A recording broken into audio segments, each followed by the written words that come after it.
రైతు భరోసా మీద ఇంకా 2000 పెంచి 12,000 రూపాయలు ఎకరాకి ప్రతి సంవత్సరం 32 నెలల్లో 36,000 కోట్ల రూపాయలు రైతు భరోసా పథకం కింద 70 లక్షల రైతుల ఖాతాలలో మా ప్రభుత్వం ఇందిరమ్మ రాజ్యంలో ఈరోజు రైతుల ఖాతాలో నగదు బదిలీ చేసినాం.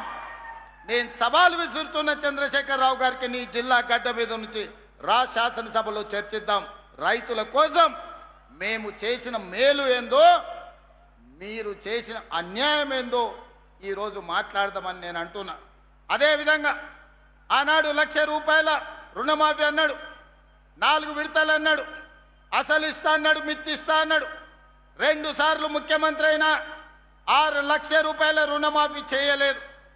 ఆయన ఇచ్చిందంతా మిత్తికే సరిపోయింది.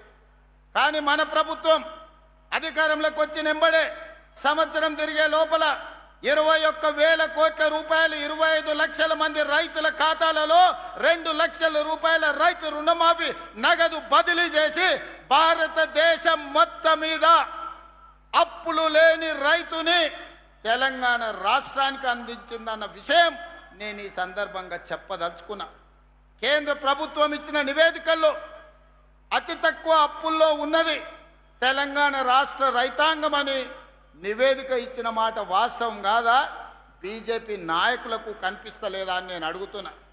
మీ